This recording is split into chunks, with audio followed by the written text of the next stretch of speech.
जय सद्गुरुदेव, जय पदशरणम। मेरे सद्गुरु की वाणी परम संत महात्मा यशपाल जी महाराज का प्रवृत्ति में निवृत्ति गृहस्थ धर्म के लिए श्रीमद् भगवद गीता का गीता सुधा भाष्य अध्याय 2 श्लोक 30। देहि नित्यं वध्यो अयं देहे सर्वस्य भारत तस्मात् सर्वाणि भूतानि न त्वं शोचितुमर्हसि। समस्त प्राणियों के जितने भी शरीर हैं, समस्त शरीरों में एक ही आत्मा है। शरीरों के भेद से अज्ञान के कारण आत्मा में भेद प्रतीत होता है। वास्तव में भेद नहीं है और वह आत्मा सदा ही अवध्य है। उसका कभी किसी भी साधन से कोई भी नाश नहीं कर सकता। अब यह भली भांति सिद्ध हो चुका है कि आत्मा सदा सर्वदा अविनाशी है। उसका नाश करने में कोई भी समर्थ नहीं है। अतः हे अर्जुन, तुम्हें किसी भी प्राणी के लिए शोक करना उचित नहीं है। देह तो कपड़े की तरह है, पुराने फट जाते हैं, इसी से तो नए धारण किए जा सकते हैं। यदि कोई एक शरीर आत्मा से सदा के लिए चिपका रहता तो आत्मा की बुरी गति होती, सारा विकास रुक जाता, आनंद हवा हो जाता और जल प्रभा मंद पड़ जाती। अतः देह का नाश शोचनीय नहीं। हाँ, यदि आत्मा का नाश होता तो अलबत्ता वह एक शोचनीय बात होती, पर वह तो अविनाशी है। वह तो मानो एक अखंड बहता हुआ झरना है। उस पर अनेक कलेवर आते और जाते हैं। इसलिए देह के नाते रिश्तों के चक्कर में पड़कर शोक करना और ये मेरे तथा ये पराये हैं, ऐसे भेद या टुकड़े करना सर्वथा अनुचित है। मरण शब्द भी हमें नहीं सुहाता। मरण का नाम लेना ही हमें अमंगल मालूम होता है। जब कोई मर जाता है तो कितना रोना चिल्लाना मचाते हैं। मृत्यु निकट आने पर भी हम रोगी को नहीं बताते। यदि डॉक्टर ने कह दिया हो कि वह नहीं बचेगा तो भी रोगी को भ्रम में रखेंगे। खुद डॉक्टर भी साफ साफ नहीं कहेगा। अंतिम समय तक गले में दवा की शीशियां उड़ेलता रहेगा। इसके बजाय अगर सत्य बात बताकर धीरज दिलासा देकर उसे ईश्वर की ओर लगाया जाए तो कितना उपकार हो।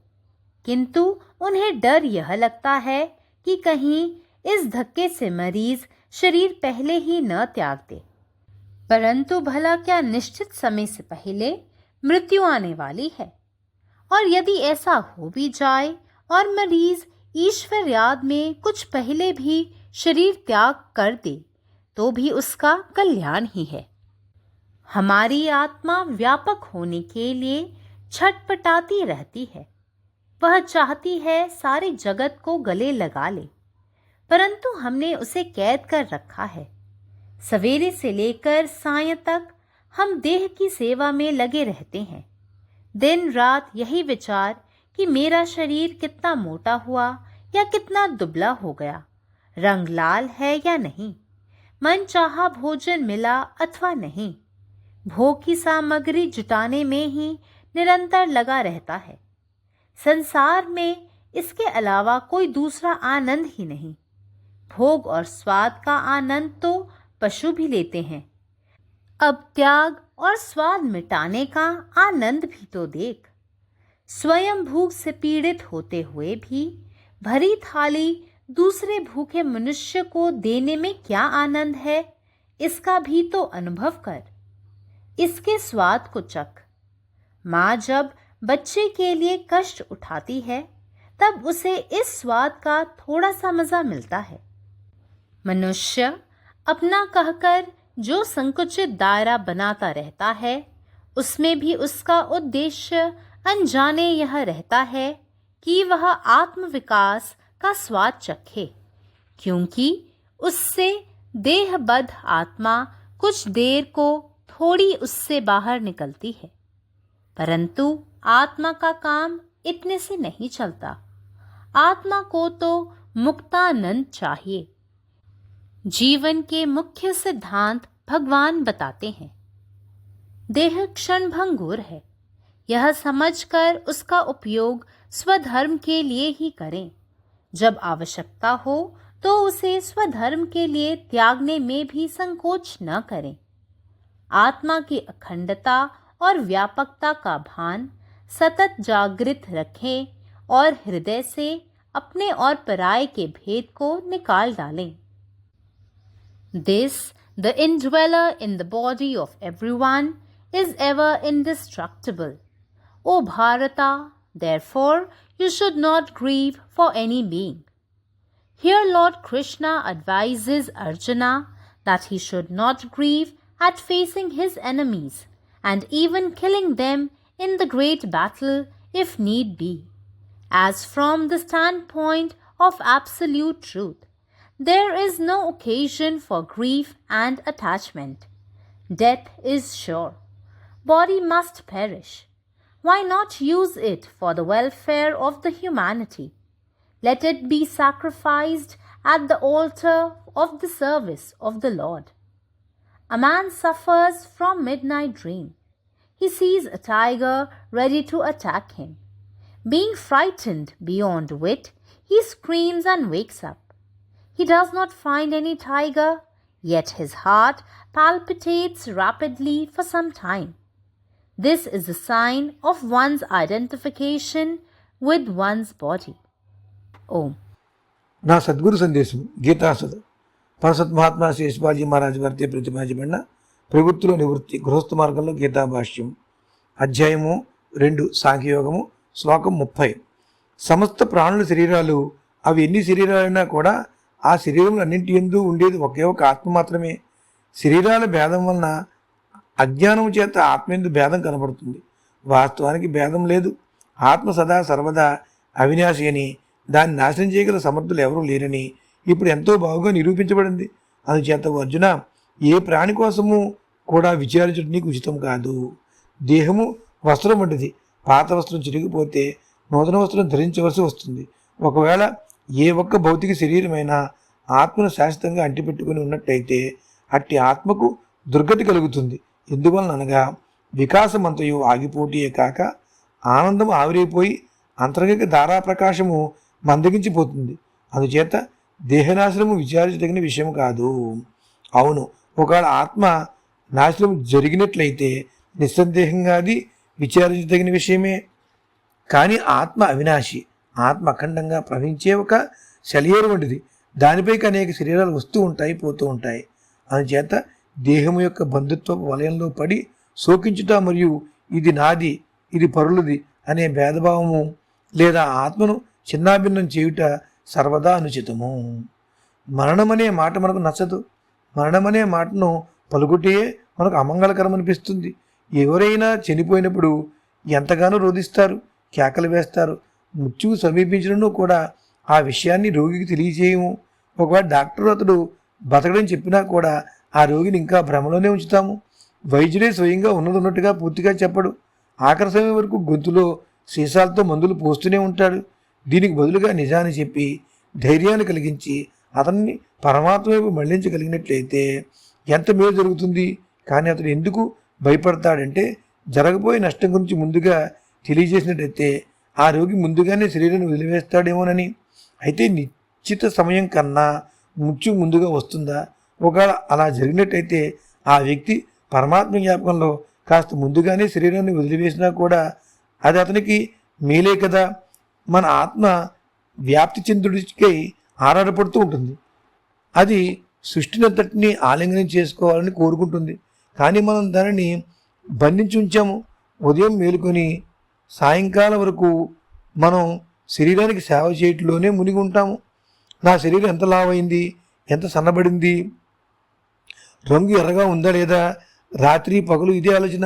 మనకు నచ్చిన భోజనం లభించిందా లేదా, ఈ విధంగా భోగవస్తు ప్రాప్తికి నిరంతరము పాటుపడుతూ ఉంటాము. ప్రపంచంలో ఇంతకు మించి మరొక ఆనందం లేదా? భోగించుట మరియు ఆహారం గ్రహించుటలోని ఆనందాన్ని పశువులు కూడా పొందుతున్నాయి. ఇప్పుడు త్యాగము మరియు రుచులను అణచుట్లోని ఆనందాన్ని కూడా చూద్దాం. స్వయంగా క్షుద్బాధ అనుభవిస్తూ కూడా తన ముందున్న నిండుగా ఉన్న భోజనం పళ్ళెమును ఆకలితో ఉన్న మరో వ్యక్తికి ఇచ్చుట్లో ఎంత ఆనందం ఉంది. దానిని కూడా అనుభవించు, దానిలో రుచిని కూడా చవిచూడు. తల్లి పిల్లలకి కష్టాలను సహిస్తుంది. అప్పుడు ఆమె ఈ రుచికి సంబంధించిన ఆనందము కొద్దిగా లభిస్తుంది. మానవుడు తనది అని చెప్పి ఏ సంకుచిత వలయం తయారు చేసుకుంటాడో దానిలో కూడా తెలియకుండానే అతనిలో ఉండే ఉద్దేశం ఏమిటంటే అతడు ఆత్మవికాస ఆనందాన్ని చవిచూడాలని. ఎందుకంటే దానివలన దేహబద్ధమైన ఆత్మ కొంచెం సేపు దాని నుండి కాస్త బయటకు వస్తుంది. కానీ ఆత్మ యొక్క పని ఈ మాత్రంచే జరగదు. ఆత్మకు ముక్తానందం కావాలి. జీవితం యొక్క ముఖ్య సిద్ధాంతాన్ని భగవంతుడు చెప్తున్నాడు. దేహం క్షణభంగురమైంది. ఇది తెలుసుకుని దానిని స్వధర్మం కోసం ఉపయోగించు. అవసరమైతే స్వధర్మం కోసం ఈ శరీరాన్ని త్యజించుటకు సంకోచించుకు. ఆత్మ యొక్క అఖండత, వ్యాపకత, జ్ఞానాన్ని నిరంతరము జాగృతపరచుకో. హృదయం నుండి తన పర భేదాన్ని తొలగించు. పరమాత్మ నీవే ఉన్నావు, నీ ఇష్టమే నెరవేరాలి. జై సద్గురుదేవ్, జై పశరణం. जय गुरुदेव, जय पदशरणम. सर्व प्राण्यांच्या शरीरामध्ये एकच आत्मा असतो. अज्ञानामुळे शरीरामधील फरक आत्म्यात वेगळा दिसतो, परंतु प्रत्यक्षात कुठलाही फरक नाही आणि तो आत्मा नेहमीच अविनाशी असतो. कोणीही कोणत्याही प्रकारे त्याचा नाश करूच शकत नाही. आता हे चांगले सिद्ध झाले आहे की आत्मा नेहमीच अविनाशी असतो. कोणीही त्याचा नाश करण्यास सक्षम नाही. म्हणून हे अर्जुना, कोणत्याही जीवासाठी शोक करणे तुला योग्य नाही. शरीर एक कापडासारखे असते. जसे जुने कपडे फाटतात आणि नवीन फक्त त्यांचा वापर करूनच घालता येतो. जर कोणतेही एक शरीर आत्म्याशी कायम जोडलेले गेले असते तर आत्म्याचे दुर्दैव झाले असते. सर्व विकास थांबला असता. आनंद हवेत बदलला असता आणि पाण्याचा प्रकाश कमी झाला असता. म्हणूनच शरीराचा नाश हा दुःखाचा विषयच नाही आहे. हो, जर आत्म्याचा नाश झाला असता तर तो दुःखाचा विषय राहील. पण जो अविनाशी आहे, जो सतत वाहणाऱ्या धबधब्यासारखा आहे, त्यावर अनेक रूपे येतात आणि जातात. म्हणून शारीरिक संबंधामुळे शोक करणे की हे माझे आहे आणि हे दुसऱ्याचे आहे असा भेद करणे पूर्णपणे अयोग्यच आहे. आपल्याला मृत्यू हा शब्दही आवडत नाही, कारण मृत्यूचा उल्लेख करणे म्हणजे अशुभ मानला जातो. परंतु जेव्हा कोणी मरतो तेव्हा आपण खूप रडतो आणि खूप धाय मोकळून रडतो. मृत्यू जवळ आला तरी आपण रुग्णाला सांगत नाही. जरी डॉक्टरांनी सांगितले असेल की रुग्ण वाचणार नाही, तरी आपण त्या रुग्णाला गोंधळात टाकतो. स्वतः डॉक्टर देखील ते स्पष्टपणे सांगत नाही. तो शेवटच्या क्षणापर्यंत औषधाच्या कुप्या घशात ओतत राहतो. त्याऐवजी जर सत्य सांगितले गेले आणि त्याला सांत्वन दिले गेले आणि देवाकडे वळवले गेले तर तो खूप मदत करेल. परंतु त्यांना भीती आहे की रुग्ण या धक्क्यापूर्वीच त्याचे शरीर सोडून जाईल. परंतु मृत्यू ही निश्चित वेळेवरच येणार आहे का? आणि असे जरी झाले आणि रुग्ण देवाच्या स्मरणात थोडे लवकर त्याने शरीर सोडले तरी ते त्याच्यासाठी चांगलेच राहणार आहे. आपला आत्मा विस्तारासाठी धडपडत राहतो. तो संपूर्ण जगाला आलिंगन देऊ इच्छितो, पण आपण त्याला पिंजऱ्यामध्ये कैद करून ठेवलेले आहे. सकाळपासून संध्याकाळपर्यंत आपण शरीराचीच सेवा करण्यात मग्न असतो. दिवसरात्र एकच विचार असतो की माझे शरीर किती जाड झाले आहे किंवा किती पातळ झाले आहे, रंग लाल आहे की नाही, मला हवे असलेल्याने मिळाले की नाही. ते सतत उपभोगासाठी साहित्य गोळा करण्यात मग्न असते. जगात यापेक्षा कुठलाही दुसरा आनंद नाही. प्राणी देखील आनंद आणि चव घेतात. आता त्यागाचा आणि चव तृप्त करण्याचा आनंद पहा. तुम्ही स्वतः भुकेने त्रस्त असतानाही दुसऱ्या एखाद्या भुकेलेल्या व्यक्तीला पूर्ण प्लेट देण्याचा आनंद अनुभवा. त्याची चव चाखा. जेव्हा एखादी आई आपल्या मुलासाठी दुःख सहन करते, तिला या चवीतून थोडा आनंद मिळतो. माणूस आपले संकुचित वर्तुळ नेहमीच निर्माण करत राहतो. त्यातही त्याचे ध्येय नकळतपणे आत्मविकासाची चव चाखणे आहे. कारण याद्वारे शरीराने बांधलेला आत्मा काही काळासाठी त्यातून बाहेर पडतो. परंतु आत्म्याचे काम याने पूर्ण होत नाही. आत्म्याला मुक्त आनंद आवश्यक आहे. ईश्वर आपल्याला जीवनाचे मुख्य तत्त्वे सांगतात. शरीर क्षणिक आहे हे समजून घ्या आणि ते फक्त स्वतःच्या धर्मासाठी वापरा. गरज पडल्यास दुसऱ्याच्या धर्मासाठी त्याग करण्यास अजिबात संकोच करू नका. आत्म्याच्या अखंडतेची आणि विशालतेची जाणीव नेहमीच जिवंत ठेवा आणि तुमचे आणि इतर यांच्यातील फरक तुमच्या हृदयातून കാടുന്നസ് टाका. സദ്ഗുരുവിൻ്റെ സന്ദേശം. എല്ലാ ജീവജാലങ്ങളുടെയും എല്ലാ ശരീരങ്ങൾക്കും ഒരേ ആത്മാവാണുള്ളത്. അജ്ഞത കാരണം ശരീരങ്ങളിലെ വ്യത്യാസം ആത്മാവിൽ വ്യത്യസ്തമായി കാണപ്പെടുന്നു. പക്ഷേ വാസ്തവത്തിൽ വ്യത്യസ്തമല്ല. ആ ആത്മാവ് എല്ലായ്പ്പോഴും നാശമില്ലാത്തതാണ്. ആർക്കും അതിനെ ഒരു തരത്തിലും നശിപ്പിക്കാൻ കഴിയില്ല. ആത്മാവ് എല്ലായ്പ്പോഴും നാശമില്ലാത്തതാണെന്നും ആർക്കും അതിനെ നശിപ്പിക്കാൻ കഴിയില്ലെന്നും നന്നായി തെളിയിക്കപ്പെട്ടിട്ടുണ്ട്. അതിനാൽ അർജുന, ഒരു ജീവിയെക്കുറിച്ചും ദുഃഖിക്കുന്നത് ശരിയല്ല. ശരീരം ഒരു തുണി പോലെയാണ്. പഴയവ കീറിപ്പോകും. അപ്പോൾ മാത്രമേ പുതിയവ ധരിക്കാൻ കഴിയൂ. ഏതെങ്കിലും ഒരു ശരീരം ആത്മാവിനോട് എന്നേക്കുമായി പറ്റിപ്പിടിച്ചിരിക്കുകയാണെങ്കിൽ ആത്മാവിന് ഒരു മോശം വിധിയുണ്ടാകും. എല്ലാ വികസനവും നിലച്ചു പോകും. സന്തോഷം കാറ്റായി മാറും. വെള്ളത്തിൻ്റെ തിളക്കം മങ്ങും. അതിനാൽ ശരീരത്തിൻ്റെ നാശം ദുഃഖത്തിൻ്റെ കാര്യമല്ല. അതെ, ആത്മാവ് നശിപ്പിക്കപ്പെട്ടാൽ അത് ദുഃഖത്തിൻ്റെ കാര്യമാകുമായിരുന്നു. പക്ഷേ അത് നാശമില്ലാത്തതാണ്. അത് തുടർച്ചയായി ഒഴുകുന്ന ഒരു നീരുറവ പോലെയാണ്. പല രൂപങ്ങളും ശരീരത്തിൽ വന്നു പോകുന്നു.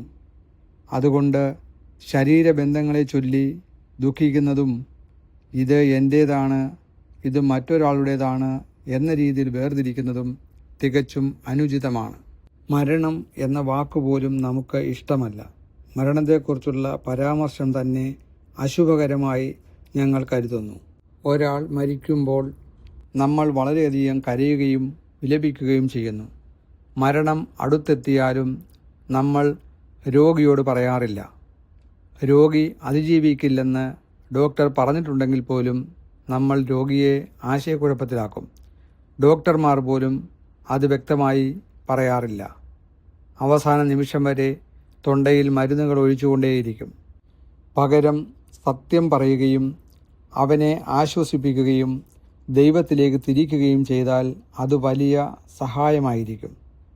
എന്നാൽ ഈ ഞെട്ടലിന് മുമ്പ് രോഗി തൻ്റെ ശരീരം ഉപേക്ഷിച്ചേക്കുമെന്ന് അവർ ഭയപ്പെടുന്നു. എന്നാൽ നിശ്ചിത സമയത്തിന് മുൻപ് മരണം വരുമോ? ഇത് സംഭവിക്കുകയും ദൈവസ്മരണയ്ക്കായി രോഗി അല്പം നേരത്തെ ശരീരത്തെ ഉപേക്ഷിക്കുകയും ചെയ്താലും അത് അദ്ദേഹത്തിന് എപ്പോഴും നല്ലതായിരിക്കും. നമ്മുടെ ആത്മാവ് വികസിക്കാൻ ആഗ്രഹിക്കുന്നു. അത് ലോകത്തെ മുഴുവൻ സ്വീകരിക്കാൻ ആഗ്രഹിക്കുന്നു. പക്ഷേ നമ്മൾ അതിനെ തടവിലാക്കിയിരിക്കുന്നു. രാവിലെ മുതൽ വൈകുന്നേരം വരെ നമ്മൾ ശരീരത്തെ സേവിക്കുന്നതിൽ വ്യാപൃതരാണ്. രാവും പകലും എൻ്റെ ശരീരം എത്രമാത്രം തടിച്ചിരിക്കുന്നു, അല്ലെങ്കിൽ എത്ര മെലിഞ്ഞിരിക്കുന്നു, എൻ്റെ നിറം ചുവന്നിട്ടുണ്ടോ ഇല്ലയോ, എനിക്ക് ആവശ്യമുള്ള ഭക്ഷണം ലഭിച്ചിട്ടുണ്ടോ ഇല്ലയോ എന്നതാണ് ഏകചിന്ത. ആസ്വാദനത്തിനായി നമ്മൾ നിരന്തരം വസ്തുക്കൾ ശേഖരിക്കുന്നതിൽ വ്യാപൃതരാണ്. ലോകത്ത് ഇതിനേക്കാൾ മറ്റൊരു സന്തോഷവുമില്ല എന്ന് നമ്മൾ വിശ്വസിക്കുന്നു. മൃഗങ്ങൾ പോലും ആസ്വാദനവും രുചിയും ആസ്വദിക്കുന്നു. ഇനി ത്യാഗത്തിൻ്റെയും തൃപ്തികരമായ രുചിയുടെയും സന്തോഷം കാണുക. നിങ്ങൾ സ്വയം വിശക്കുമ്പോൾ പോലും വിശക്കുന്ന മറ്റൊരു വ്യക്തിക്ക് ഒരു പ്ലേറ്റ് നിറയെ കഴിക്കാൻ കൊടുക്കുന്നതിൻ്റെ സന്തോഷം അനുഭവിക്കുക. അതിൻ്റെ രുചി ആസ്വദിക്കുക. ഒരു അമ്മ തൻ്റെ കുഞ്ഞിനു വേണ്ടി കഷ്ടപ്പെടുമ്പോൾ ആ രുചിയിൽ നിന്ന് അവൾക്ക് അല്പം ആനന്ദം ലഭിക്കുന്നു. മനുഷ്യൻ അതിനെ അവൻ്റെ എന്ന് വിളിച്ചുകൊണ്ട് സൃഷ്ടിക്കുന്ന ഇടുങ്ങിയ വൃത്തം അറിയാതെ തന്നെ അവൻ്റെ ലക്ഷ്യം സ്വയം വികസനം ആസ്വദിക്കുക എന്നതാണ്. കാരണം ഇതിലൂടെ ശരീരബന്ധിതനായ ആത്മാവ് കുറച്ചു കാലത്തേക്ക് അതിൽ നിന്ന് പുറത്തു കടക്കുന്നു. എന്നാൽ ആത്മാവിൻ്റെ പ്രവൃത്തി ഇതിൽ മാത്രം പരിമിതപ്പെടുന്നില്ല. ആത്മാവിന് മുക്താനന്ദം അഥവാ മോചനം ആവശ്യമാണ്. ജീവിതത്തിൻ്റെ പ്രധാന തത്വങ്ങൾ ഭഗവാൻ പറയുന്നു. ശരീരം താൽക്കാലികമാണ്. ഇത് മനസ്സിലാക്കുക. നിങ്ങളുടെ സ്വന്തം മതത്തിനായി മാത്രം ഉപയോഗിക്കുക. ആവശ്യമുള്ളപ്പോൾ നിങ്ങളുടെ സ്വന്തം മതത്തിനായി അത് ഉപേക്ഷിക്കാൻ മടിക്കരുത്. ആത്മാവിൻ്റെ സമഗ്രതയെയും സർവ്വവ്യാപിത്വത്തെയും കുറിച്ചുള്ള അവബോധം എപ്പോഴും സജീവമായി നിലനിർത്തുകയും നിങ്ങളുടേതും മറ്റുള്ളവരുടേതും എന്ന വ്യത്യാസം ഹൃദയത്തിൽ നിന്ന് നീക്കുകയും ചെയ്യുക. പരമാത്മാവ് നീ തന്നെ, നിന്റെ ഇഷ്ടം പൂർണ്ണമാകട്ടെ. ജയ് സദ്ഗുരുദേവ്, ജയ് പദശരണം. समस्त प्राणी सबक जतेक शरीर सब अछि, सब में एके आत्मा वास करैत अछि. शरीरक भेद के कारण अज्ञानवश आत्मा में भिन्नता प्रतीत होइत अछि, मुदा वस्तुतः कोनो भिन्नता नहीं अछि. ओ आत्मा सदैव अवध्य अछि. ओकरा कोनो साधनसँ कोनो प्रकारक नाश कखनो नहि कयल जा सकैत अछि. ई तऽ नीक जकाँ सिद्ध भऽ गेल अछि जे आत्मा अनादि आ सदा लेल अविनाशी अछि. ओकरा नष्ट करबाक शक्ति ककरो में नहीं अछि. तैं हे अर्जुन, अहाँ कोनो प्राणी पर शोक केनाइ उचित नहीं अछि. देह तऽ वस्त्र समान अछि. पुरान फाटि जाइत अछि आ एहि कारणे नव वस्त्र धारण कयल जा सकैत अछि. जँ कोनो एक शरीर आत्मासँ सदा लेल बान्हल रहि जायत तऽ आत्माक दुर्गति भऽ जायत, ओकर विकास रुकि जायत, आनन्द लुप्त भऽ जायत. तैं देहक नाश सोचनीय नहीं अछि. हाँ, जो आत्माक नाश हैत तऽ निश्चित रूपसँ ओ अत्यंत सोचनीय गप हैत. मुदा ओ तऽ अविनाशी अछि, मानू जे एकटा अखण्ड बहैत झरना अछि. तैं देहक संबंधी कुटुम्ब के फेरा में पड़ि कऽ शोक करब आ ई हम्मर आ ई अनकर एहन भेदभाव करब सर्वथा अनुचित अछि. मरण शब्द सेहो हमरा सबके नहि नीक लागैत अछि. मृत्यु के नाम लेबाक मात्र हमरा सबके अमंगल प्रतीत होइत अछि. जखन कोनो प्राणी मरि जाइत अछि तखन कतेक कानब खीजब होइत अछि. मृत्यु लग आबि गेलाक बादो हमसभ रोगी के नहीं कहैत छी. डॉक्टर जँ ई कहि देलक कि ई नहीं बचत, तखनो हमसभ मरीज के भ्रम में राखैत छी. डॉक्टर सेहो साफ साफ नहीं कहि सकैत अछि. अंतिम समय धरि मुँह में दवाई के शीशी कोचैत रहत. एहिसँ नीक तऽ ई हैत जे सत्य कहि कऽ ओकरा ईश्वरक दिस लगायल जाय तऽ कतेक उपकार हैत. मुदा सबके डर ई होइत अछि जे कतहु ई सुनि कऽ सोग में मरीज समयसँ पहिने शरीर नहि त्यागि दिए. मुदा मृत्यु की निश्चित समयसँ पहिने आबि सकैत अछि. आ जँ एना भऽ जाय तऽ मरीज ईश्वर स्मरण में कनिक पहिने शरीर त्यागियो दिए तऽ ओहिसँ तऽ ओकर कल्याणे हैत. आत्मा व्यापक बनबाक लेल छटपटाइत रहैत अछि. ओ चाहैत अछि जे समस्त जगत के छाती में समेटि लिअ. मुदा हम ओकरा कैद कऽ कऽ रखने छी. भोरसँ साँझ धरि हम देहक सेवा में लागल रहैत छी. दिन राति एकटा इएह विचार, ई हमर शरीर कतेक मोट भऽ गेल, कतेक दुबरा गेल, मौन लायक भोजन भेटल कि नहि, भोगक सामग्री के जोड़ऽ में निरंतर लागल रहै छी. एहिसँ बाहर संसार में आन कोनो आनंद किछु नहीं बुझाइए. भोग आ स्वादक सुख तऽ पशु सेहो लैत अछि. आब अहाँ त्याग आ स्वाद छोड़ब के आनंद सेहो देखू. अपन भूखल पेट होइतों भरल थारी आनि कऽ दोसर भुखायल मनुष्य के दऽ देबाक जे सुख अछि, ओकरो स्वाद चखू. माँ जखन अपन संतान लेल कष्ट सहैत अछि तखन ओ एहि स्वादक सुख बुझैत अछि. मनुष्य अपन कहि कऽ जे संकुचित घेरावा बनबैत अछि, ताहू में ओकर उद्देश्य इएह रहैत अछि जे ओ आत्म विकासक स्वाद बुझि सकै. किएक तऽ एहिसँ देहबद्ध आत्मा कनिक काल लेल अपन सीमासँ बाहर निकलि जाइत अछि. मुदा आत्मा काज एहिसँ नहि चलैत अछि. आत्मा के तऽ मुक्तानंद चाही. जीवनक मुख्य सिद्धांत के भगवान कहैत छथि, देह क्षण भंगुर अछि. एहिसँ अवगत भऽ ओकर उपयोग स्वधर्म लेल करू. जखन आवश्यकता हुए तखन ओकर स्वधर्मक लेल त्याग करबा में संकोच नहीं करू. आत्माक अखंडता आ व्यापकताक ज्ञान सदा जागृत राखू आ हृदयसँ अपन आ आन के अंतर दूर कऽ दिअ. अखिल भारतीय संतमत सत्संग, पंजीकृत दिल्ली, मुख्यालय B20 CC colony, Rana Pratap Bagh के सामने, दिल्ली। सत्संग आश्रम संत यशरूप तपोभूमि परिसर, अनंगपुर, जिला फरीदाबाद, हरियाणा।